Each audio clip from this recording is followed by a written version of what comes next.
Hello students, so this is Shruti here, and we are going to discuss today Unit 2 tablets for Industrial Pharmacy BP502T, B Pharm 5th semester. This is the part first of PPT, and so we are going to start here with the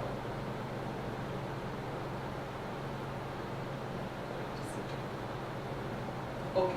So here is, you can see the picture of tablets, and tablets come in different sizes and shapes, and they may be coated. As you can see, this pink tablet is coated here, and they can be chewable as well. Usually what we do, we swallow the tablets, but some tablets may be chewable in nature. Now you have seen different types of tablet in the market, and you must have used it, or your family members must have used it. But you should know that why the particular size is like that, why the color is like that, and what tablet should be prepared for, should be formulated for a given kind of drug.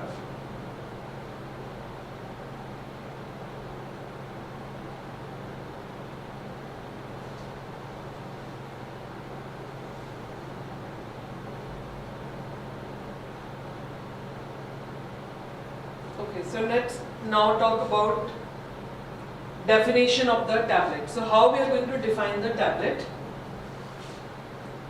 So pharmaceutical tablets are defined as solid dosage forms containing one or more drugs with or without the addition of excipients. So you are aware of excipient, but let us just discuss it one more time. What are the excipients? So usually the drug amount is like you must have seen on the strips of tablet, like the drug content is 500 mg or 1 mg or 10 mg. So that is a very small amount which cannot be formulated into a solid dosage form. So to increase the bulk of the tablet, we need to use excipient, right? So additives, they are also known as additives or excipients, and they are mainly incorporated to enhance physical appearance, stability, disintegration or breakup of tablet after administration. Now how they are going to help in the physical appearance? Like the drug powder may be of like very off-white color or like light brown color, which is not good in appearance, right? So we can add some additives which make it appearance better, and also stability. Like some drug may be susceptible to oxidation or hydrolysis or any other degradation reaction. So additives are used to increase the stability as well. And disintegration, which is the most important thing, because the tablet should get disintegrated into the stomach so that the drug should be released from tablet, and it gets readily absorbed through the gastric mucosa and reaches the blood vessels, and when there is a therapeutic blood concentration, only after that effect can be seen on the body. And breakup of the tablet after administration, right? So this is what we discussed just now. So according to Indian Pharmacopoeia, pharmaceutical tablets are flat or biconvex disc, okay, manufactured by compressing a drug or a mixture of drug with or without suitable excipient. So according to Pharmacopoeia, what it says that pharmaceutical tablets are flat or biconvex. Now what is biconvex? So usually you must have seen tablets of this kind of, right? Little curved on the upper side and lower side. So this is called biconvex discs as well, and they can be manufactured by compressing the drug or a mixture of drug with or without suitable excipient. So this, because we have mentioned here without, so that means some drugs are like that, they can be directly compressed, and if the drug quantity, like amount of drug which is required for the desired action on the body, if it is more in amount, like if the drug amount is like 1 gram drug has to be taken, and if it is good to compress by its own, so we don't need any kind of excipients here.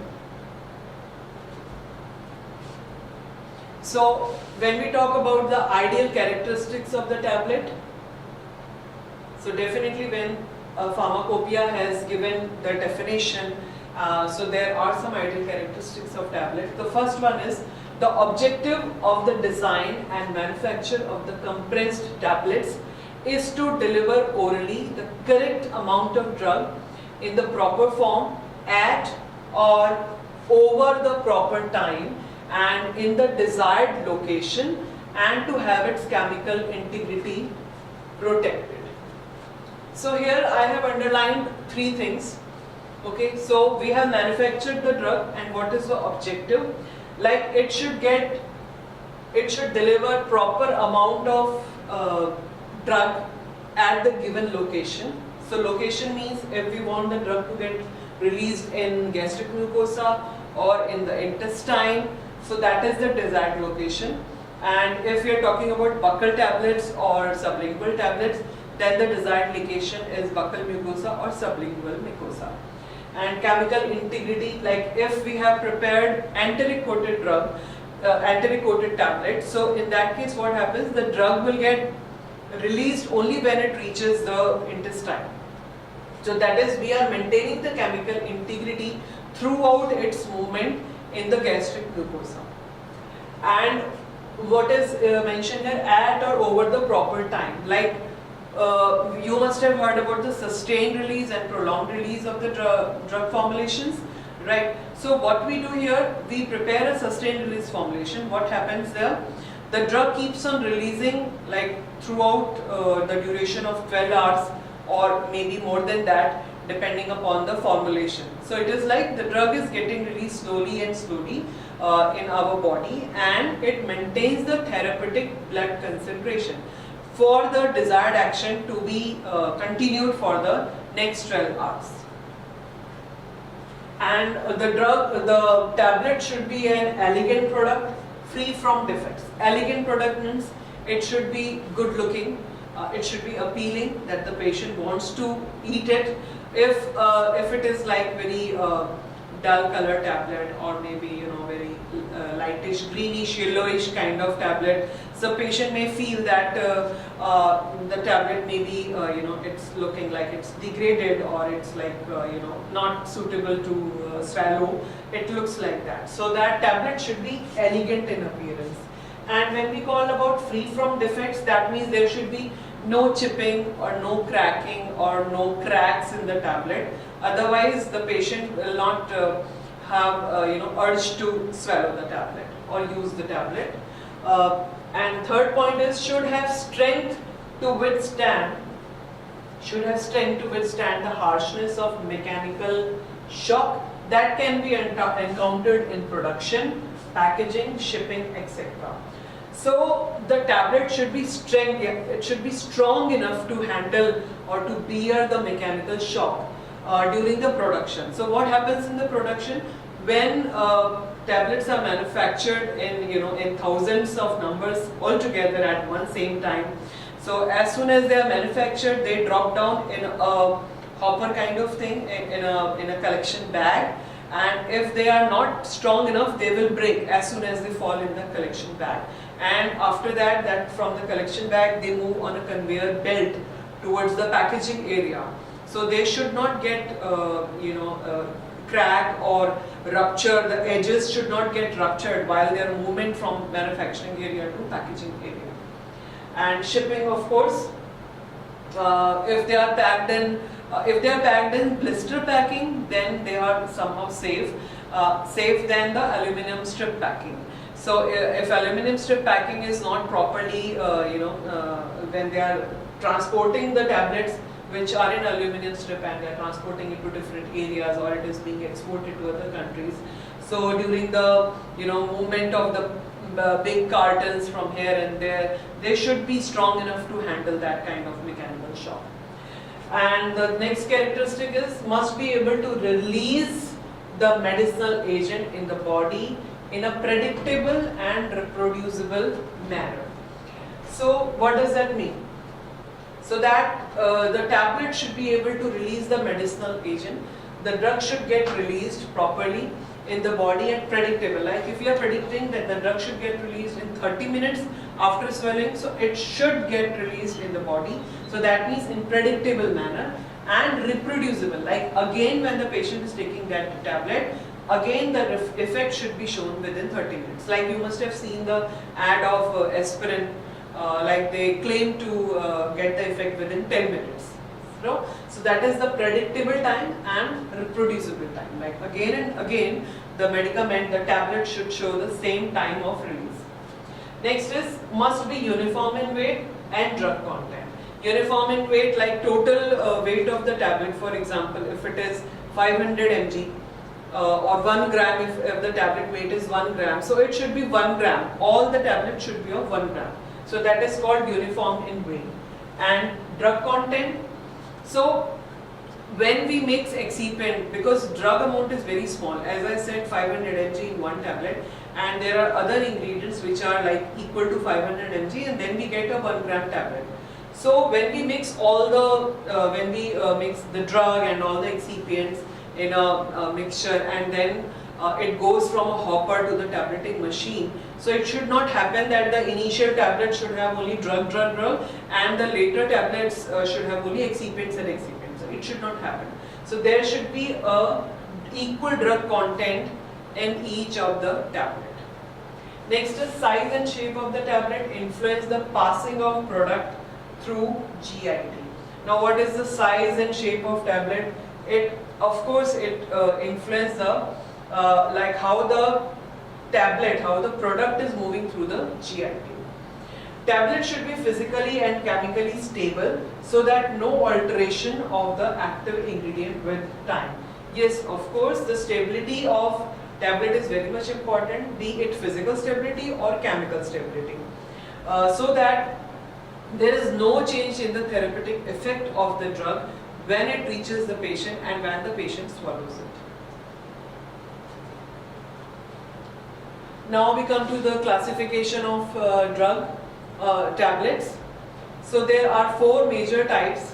So as you can see, first one is orally ingested tablet, which is majorly used. Second is tablet for oral cavities, and third is tablets for tablets to prepare solution, and fourth is tablets given through other routes.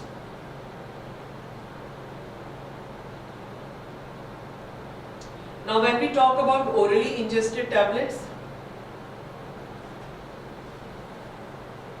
so majority, as I told you, majority of the tablets are ingested orally, and these tablets are swallowed intact along with a sufficient quantity of water. So it has to be swallowed intact. We should not break it, because sometimes the tablet is coated or there are some polymers are there. So if you will break it, it will, it will not solve the purpose for what you are taking the medicine. Now first we talk about the compressed tablets. So they are prepared by compression of powdered crystalline or granular material by the application of high pressure using punches and dye. They do not contain any special coating. Here rapid disintegration occurs which release the drug rapidly, example paracetamol tablets. So whenever we are preparing compressed tablets, we should have crystalline material with us or the granular material. So before compressing the tablets, all the mixture of drug and excipient should be granulated, or the whole powder should be crystalline form. So and of course we apply high pressure in the tableting machine. So there are punches in which the powder material is provided there in the punch, and there is a dye. So later on we will show the picture of the tableting machine, so you will understand these terms, what are punches and what is dye. And they do not contain special coating. In compressed tablet there is no special coating, and therefore rapid disintegration occurs, which releases the drug rapidly. So when we talk about multi-cut, so this is a single compressed tablet. When we talk about compressed tablet, that means single press tablet. Also we have multi-compressed tablets.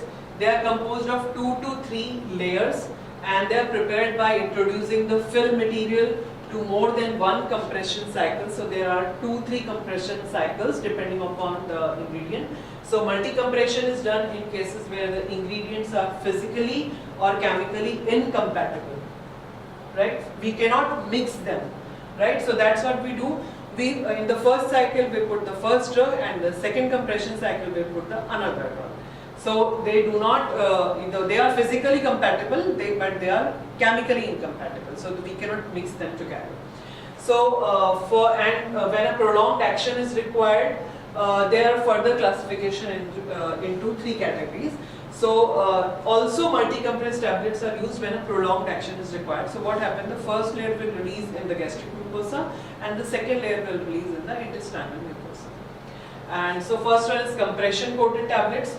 It consists of two parts: internal core, the tablet, and the surrounding coat. So these tablets are prepared by filling coat material to half. Core tablet is mechanically transferred. Again, remaining space is filled with coat material, and finally compression force is applied. So in compression coated tablet, what we do, the internal core and the surrounding core, right? There are two parts: internal core and surrounding core. So when we are talking about surrounding core, so the coating material is first put into the punches and it prepares the coating around it. It prepares a like hole in between the coating, and then we put the core tablet and then mechanically transfer the coating material, and then we punch it, and so hence we get the coated tablet. Then we talk about the layer tablet. Consists of 2 to 3 ingredients in layers, and it is preferred when 2 or more ingredients have to be administered simultaneously. Third one is inlet tablets. Tablet core is not completely surrounded by the coating. Top surface is completely exposed and prepared by filling the die with coating material. So in first the coating material is used, and then we add the drug material in there in the die, and then we compress it. So what will happen? We will have a coat here, and this drug material is here. So the top layer, if you can see, it is open. So there is no coating on the top. So this is the inlet tablet, and whereas in the compression coated tablet, so this is the coating material, we put the drug material here, and then we again put another layer of the coating tablet. So this is called compression coated tablet, and this is the inlet tablet. And in the layered tablet, what will happen? We will have 2 layers of drug. First, in the first compression cycle, first drug will be compressed, and then in the second layer will be compressed. So you can see like they may be of different color. The bottom one may be blue in color and the top one may be in the white color. So you can easily see that it is a layered tablet.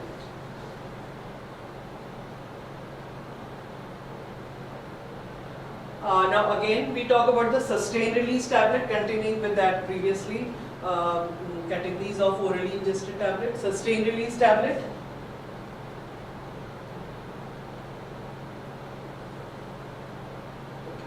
So these tablets are used to get a sustained action of medicament. These tablets are taken orally and release the medicament in sufficient quantity as and when required to maintain the maximum effective concentration of the drug in blood throughout the period of treatment. Controlled release of drug helps in getting the desired degree of action. So the main purpose of sustained release is that it should release the drug continuously over the period of time. Like if a sustained release tablet, as I told you earlier also, like if a sustained release tablet is formulated that during the 12 hour when it stays in the body, it keeps on releasing the drug material slowly over the period of 12 hours, so that the drug concentration in blood should be maintained all throughout and to give the desired action in the body. Now when we talk about enteric tablets or delayed release tablet, enteric is a kind of coating. So they are formulated to prevent drug release in the stomach. So prevent the drug release in stomach. So here what we are doing, we are by formulating this kind of tablet, the drug will not be released in stomach. So it prevents the drug release in the stomach. Such an enteric coating is preferred when the drug gets inactivated or destroyed by gastric pH. So why we need this kind of formulation? If the drug material is getting inactivated or degraded in gastric pH, so in that case we need enteric coating here. Or when the drug is irritating to the gastric mucosa, if it is prone to cause gastric ulcer, in that case also. This coating is insoluble in acidic pH and soluble in alkaline pH. So alkaline pH we get in the intestinal mucosa. Such tablets are also meant for delayed release as well. So entry coating material examples I have given here: polymers like cellulose, acetate, phthalate, hydroxypropyl methyl cellulose, and example is entry coated bisacodyl tablet. Now coming to the sugar coated tablet, why we need to formulate these kind of tablet? Because it improves patient compliance. What is patient compliance? It will look appealing to the patient, especially small kids, and it increases the physical appearance, of course, and masks the unpleasant taste. Sometimes the drug material itself is so bitter in taste that as soon as you put the tablet on your tongue, it is so bitter that you may feel nauseatic or feel like vomiting. So in that case, we give a sugar coating on that, and it also increases stability and also modify the release of drug. So sugar coating is nothing but concentrated sugar solution coating, right? And when we talk about film coated tablets, these are the tablets coated with thin layer of polymer material. Here when we talk about sugar coated tablet, so sugar coating is done repeatedly, like 2 to 3 times to get the desired coating over the tablet. But in film coating, there is a thin layer. There is a thin layer of polymer material or a mixture of polymer material. The coating is designed to break the core tablet at the desired location in the GIT. So due to this polymer material, the tablet will break down at the given pH, like if an acidic pH or maybe alkaline pH or maybe at neutral pH kind of, wherever it is available in the GIT. Film coating is also protects the tablet from atmospheric effects. So these are much more chemically stable than other non-film coated tablets. Now we talk about the chewable tablets. They are chewed prior to swallowing. Usually what we do with the tablets, we swallow it with a glass of water, but some tablets are designed for chewing, and after that it has to be swallowed, and it is useful for children or adults. Like you must have seen vitamin D tablets, which are usually given to the kids and they chew it, and also for adults who have difficulty with swallowing for the tablet intact. Substances like mannitol, dextrose are used in the preparation along with the active ingredient, and these tablets do not require any disintegrating agent. We do not add any kind of disintegrating agents, and they should also have an acceptable taste and flavor because they are meant for chewing. Now tablets for the oral cavities. So oral cavities include cheeks, teeth, gums, floor of the mouth, hard palate, lips, tongue. So when we talk about the buccal tablets, they are usually small and flat oval tablets, and they are used for buccal administration. That means placing the drug between gums and cheek to dissolve and absorb into the blood. Second is sublingual tablets, small and flat oval tablets, and they are placed under the tongue to dissolve and absorb into the blood. And lozenges and troches are also there. Vicks lozenges you must have taken. So these are disc shaped with medicinal agent incorporated with flavored hard candy. It's and with the sugar base, and intended to be dissolved slowly in the oral cavity. Dental cones are there. They are compressed tablets which are placed in the empty sockets after tooth extraction to prevent any infection. So they are called dental cones. Tablets to prepare solution. So here we talk about like which tablets are used to prepare solution. So they are not ingested orally. So first one is effervescent tablets. So these are basically uncoated tablets that contain an organic acid, example tartaric acid, and sodium bicarbonate. When dropped in water, tablet reacts with water, releasing carbon dioxide, producing effervescent, leading to the disintegration. So you must have taken the Disprin tablets. So what we do, as soon as we put the Disprin in a glass of water, what happens? It forms effervescence. So there is basically some organic acids are there and sodium bicarbonate is there, and with the help effervescence is produced and the tablet disintegrates, and what we have to do, we have to drink it immediately at that time. So dispensing tablets are there. They contain large amount of highly potent active pharmaceutical ingredient. Now what do you mean by potent? That means they are very strong in nature. Even 1 mg is enough to produce the therapeutic blood, the desired effect, the therapeutic effect in the body. So that's why they are called potent. They should be added to given a volume of water, and great care should be taken in packaging and labeling. These tablets are readily dispensed into liquid. Example, enzyme tablets. Digiplex is the brand name which is available in market. Next one is hypodermic tablets. So they are soft, readily soluble tablets, and these composed with drugs that are water soluble, and they are dissolved in sterile water or water for injection and administered via parenteral route. So there are some tablets which are dissolved in water for injection or sterile water for the parenteral route. Tablet trichonates. These are small cylindrical molded or compressed tablets. They usually contain a potent drug mixed with excipients like lactose, sucrose or any other suitable diluent prepared in special molds. So this is about the part 1. Thank you.